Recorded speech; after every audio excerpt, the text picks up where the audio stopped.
Hello friends, कैसे आप सभी। तो स्वागत है आप सभी का हमारी एनसीईआरटी एट्थ क्लास साइंस में। तो अपन ने फर्स्ट चैप्टर पढ़ लिया था, कंप्लीट हो चुका था। और सेकंड चैप्टर का फर्स्ट एंड सेकंड दोनों लेक्चर कंप्लीट हो चुके थे। और आज अपन पढ़ेंगे प्रोटोजोआ। तो देखिए, सबसे पहले कि ये जो सूक्ष्म जीव होते हैं इनको 4 वर्गों में विभाजित किया गया है। तो मैंने आपको बताया था कि वो 4 वर्ग कौन कौन से हैं। तो पहला होता है जीवाणु, उसके बाद होता है कवक, फिर होता है प्रोटोजोआ और उसके बाद होता है शैवाल। तो इस प्रकार देखिए दोस्तों कि मैंने जो जीवाणु और कवक के बारे में बताया था, तो जीवाणु एक बैक्टीरिया होता है। और देखिए, मैं जो ये दो पढ़े थे, तो दो का थोड़ा थोड़ा वो बता देती हूँ। तो देखिए कि ये जीवाणु क्या होता है। ये एक बैक्टीरिया होता है जो कि एक कोशिकीय होता है, इसमें एक ही सेल पाया जाता है। और ये क्या होता है, ये बैक्टीरिया जो इनकी एक बैक्टीरिया का साइज होता है 1 से 10 माइक्रोमीटर। और देखिए दोस्तों, ये जो माइक्रोमीटर होता है एक बैक्टीरिया का साइज। और जब अपन इसको माइक्रोस्कोप की सहायता से देखते हैं और तो उससे ये जो बैक्टीरिया होता है ये दिख जाता है। बट अपन जब अपनी खुली या अपनी आंखों से देखते हैं, तो नंगी आंखों से इसे देखते हैं, तो ये दिखना नामुमकिन हो जाता है, या नंगी आंखों से हम इन बैक्टीरियों को नहीं देख सकते हैं। तो इस प्रकार देखिए कि ये जो बैक्टीरिया था, मैंने आपको बता दिया, ये जीवाणु होता है। और इस प्रकार देखिए इसके बाद आता है कवक। तो कवक क्या होता है दोस्तों। कवक जो होता है कवक 3 प्रकार के होते हैं। तो इस प्रकार देखिए, कवक 3 प्रकार के होते हैं। और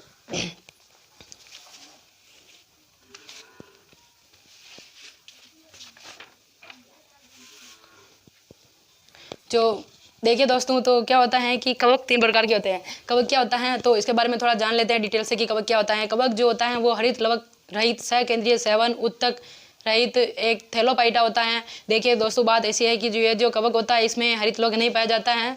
और इस प्रकार ये कवक की परिभाषा हुई। और देखिए, ये जो कवक होते हैं ये पर्ण हरित विहीन होने के कारण तो देखिए दोस्तों, ये जो कवक होते हैं ये पर्ण हरित विहीन होने के कारण ये क्या करते हैं, अपना भोजन स्वयं बनाते हैं। तो इस प्रकार देखिए, ये जो कवक होते हैं ये अपना भोजन स्वयं बनाते हैं। तो ये जो होता है इसमें जो संचित भोजन होता है, तो वो जो ग्लाइकोजन क्या होता है, वो इसमें जो संचित भोजन होता है ग्लाइकोजन के रूप में होता है। तो इस प्रकार देखिए, कवक होता है जो कवक के तीन प्रकार होते हैं। तो देखिए दोस्तों, कवक के वो कौन कौन से 3 प्रकार हैं। तो मैं आपको बता देती हूँ कि कवक जो होता है उनके 3 प्रकार कौन कौन से हैं। पहला होता है सहजीवी कवक। वो जो होता है वो लाभदायक होता है, पौधों के साथ साथ उगते हैं वो, जैसे कि लाइकेन हुई। फिर होता है परजीवी कवक। तो परजीवी क्या होता है, वो जो कवक होते हैं वो अपना भोजन क्या करते हैं, जीवित ऊतकों से अपना भोजन प्राप्त करते हैं। तो वो बहुत ही हानिकारक होते हैं। तो देखिए, और जो मतोपजीवी होते हैं वो क्या करते हैं, अपना भोजन सड़गले कार्बनिक पदार्थों से बनाते हैं। तो इस प्रकार देखिए दोस्तों, अपना ये कवक और ये जो जीवाणु है ये दोनों कंप्लीट हो चुके हैं। बट आज अपन पढ़ेंगे प्रोटोजोआ। तो देखिए दोस्तों, प्रोटोजोआ क्या होता है। तो सबसे पहले अपना ये 4 लेक्चर चल रहा है, वो है संघ प्रोटोजोआ। तो देखिए, प्रोटोजोआ जो होता है, देखिए दोस्तों, प्रोटोजोआ शब्द का अर्थ है प्रथम जंतु, यानी कि आदिकालीन। जैसे कि 4-5 साल पुराने होते हैं तो वो आदिकालीन हो जाएंगे इस प्रकार। तो देखिए संघ प्रोटोजोआ शब्द का अर्थ होता है प्रथम जंतु, यानी कि प्रोटोस फर्स्ट, यानी कि प्रथम, तथा जून होता है एनिमल जंतु। तो इस प्रकार देखिए कि ये जो प्रोटोजोआ होता है तो इनका अर्थ होता है प्रथम जंतु। इस प्रकार आगे चलते हैं कि जो प्रोटोजोआ के अध्ययन को आदि जंतु विज्ञान अथवा प्रोटोजूलॉजी कहते हैं। जो प्रोटोजोआ के अध्ययन को आदि जंतु विज्ञान व इनको क्या कहते हैं, प्रोटोजोलॉजी भी कहते हैं। तो इस प्रकार चलिए कि इस संघ के अधिकतर जंतु जल, गीली मिट्टी, सड़ी गली कार्बनिक वस्तु में स्वतंत्र रूप से पाए जाते हैं। देखिए, इस प्रकार के इस प्रकार के अधिकतर जो संघ होते हैं ना, वो क्या करते हैं, जल, गीली मिट्टी, सड़ी गली कार्बनिक पदार्थ होते हैं, तो उनमें जो उनकी जो वस्तु होते हैं उनमें स्वतंत्र रूप से पाए जाते हैं।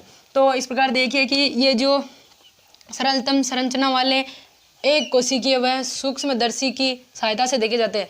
देखिए ये जो बैक्टीरिया होता है तो उनको सबसे पहले तो मैंने आपको बता दिया था कि ये बैक्टीरिया होता है तो इनको हम नंगी आंखों से नहीं देख सकते हैं। जो बैक्टीरिया होता है तो उनको देखने के लिए क्या करते हैं, सूक्ष्मदर्शी यंत्र होता है तो उनकी सहायता से बैक्टीरिया को देखा जाता है। तो इस प्रकार देखिए दोस्तों, मैंने आपको बताया था कि इस संघ के अधिकतर जंतु जल, गीली मिट्टी, सड़ी गीली कार्बनिक वस्तु से स्वतंत्र रूप से इनमें पाए जाते हैं ये। और इसके बाद आता है कि ये सरलतम रचना वाले एक कोशिकीय व सूक्ष्मदर्शी की सहायता से देखे जाने वाले सूक्ष्म जीव होते हैं। जो सूक्ष्म जीव होते हैं तो उन्हें नंगी आंखों से देखना नामुमकिन है, तो सूक्ष्मदर्शी यंत्र द्वारा उन्हें देखा जाता है। तो शरीर की आकृति, विधि, प्रकार, देखिए जो शरीर की आकृति होती है विविध प्रकार की होती है, जो स्थायी अथवा अस्थायी हो सकती है। देखिए कन्फर्म नहीं है कि ये एक ही सतह पर स्थायित्व हो जाए और यह स्थिर अथवा अस्थिर दोनों प्रकार की हो सकती हैं। इस प्रकार देखिए कि जो सूक्ष्म जीव हैं, देखिए सूक्ष्म जीव बहुत सारे हैं। तो देखिए कौन कौन से हैं सूक्ष्म जीव जैसे अमीबा हुआ। तो देखिए दोस्तों अमीबा में क्या होता है, अमीबा में दोस्तों अमीबा का भी कोई आकार नहीं होता है, आकार प्रकार नहीं होता है। ये जो अमीबा होता है इनका आकार देखिए दोस्तों, जैसे अमीबा हुआ तो वो कैसे भी आकार का हो सकता है या इस तरह कैसे भी आकार का वो अमीबा हो सकता है। तो देखिए दोस्तों इसके बाद आता है फॉर एग्जाम्पल दे रखे हैं। तो सेकंड है पैरामीशियम, इस प्रकार यूग्लिना इत्यादि ऐसे बहुत सारे सूक्ष्म जीव होते हैं जिनको सूक्ष्मदर्शी यंत्र द्वारा देखा जाता है। तो आगे चलते हैं कि प्रोटोजोआ से होने वाले रोग। तो प्रोटोजोआ से कौन कौन से रोग होते हैं, तो इस प्रकार देखिए टाइफाइड हुआ, पेचिस, ये क्या पायरिया और कालाजार। पायरिया देखिए दोस्तों जैसे टाइफाइड, पेचिस और पायरिया और कालाजार, इस प्रकार के रोग होते हैं।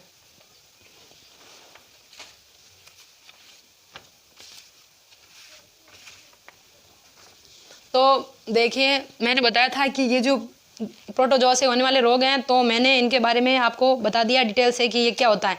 तो देखिए टाइफाइड जो होता है वो टाइफाइड क्या होता है, टाइफाइड होता है इस प्रकार देखिए पेचिस होता है, फिर पायरिया होता है।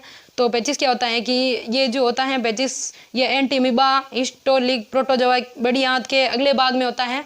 ये क्या होता है, ये बड़ी आंत के अगले भाग में होता है। इस प्रकार यदि अमीबा का कोई, देखिए मैंने आपको पहले भी बता दिया था कि अमीबा का कोई आकार नहीं होता है और इनके प्रयोग से क्या होता है, जब ये हो जाता है किसी को टाइफाइड, तो टाइफाइड जो होता है किसी को हो जाता है वो, तो इनका जो प्रयोग कौन कौन सी दवाइयाँ लेकिन इनको मतलब कि इनसे तैयार हो, यानी कि जो ये रोग हो जाता है किसी को तो फिर तैयार होना है तो कौन कौन सी दवाइयाँ उपयोग में लेते हैं।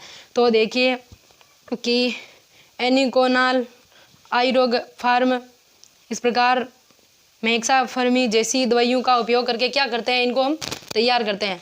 तो अब आता है पायरिया। तो देखिए दोस्तों पायरिया क्या होता है, तो इस प्रकार देखिए कि पायरिया रोग जो होता है वो पायरिया रोग होने से क्या होता है कि दांतों में खून आने लग जाते हैं या फिर दांतों में कीड़े पड़ जाते हैं और दांत खराब होने लग जाते हैं। तो ये क्या है, पायरिया के लक्षण हैं।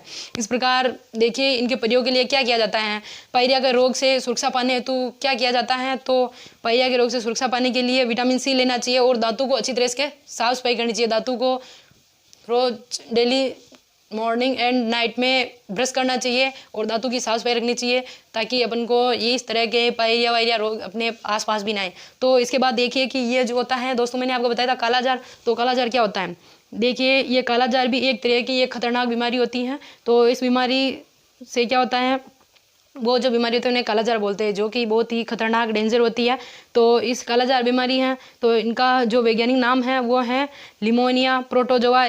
जो ये रोग क्या होता है कि ये रोग किसके काटने से होता है, तो ये बालू मक्खी होती है। तो बालू मक्खी के काटने से क्या होता है, कालाजार रोग होता है।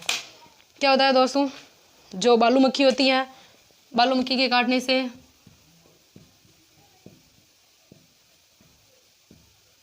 देखिए दोस्तों बालू मक्खी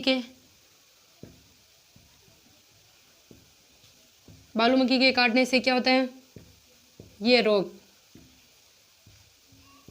बालू मक्खी के काटने से क्या होता है, कालाजार जो ये एक रोग है तो ये रोग होता है। तो इनके उपयोग के लिए क्या किया जाता है दोस्तों, डॉक्टर के पास जाना चाहिए और डॉक्टर के पास जाना चाहिए और उनसे दवाई लेनी चाहिए तभी ये ठीक हो जाएगा। तो इस प्रकार देखिए दोस्तों मैंने आपको बताया था कि जीवाणु के बारे में मैंने आपको थोड़ा बहुत डिटेल से बता दिया था और कवक भी बता दिया। प्रोटोजोआ मैंने आपको बता ही दिया कि प्रोटोजोआ क्या होता है। इसके बाद कल अपन पढ़ेंगे शैवाल। तो आप इस तरह रोज़ हमारे वीडियो के साथ बने रहे और हमारे चैनल को अगर आप तक सब्सक्राइब नहीं किया हो तो बेल आइकन को फेस करके हमारे चैनल को सब्सक्राइब कीजिएगा। और थैंक यू, धन्यवाद।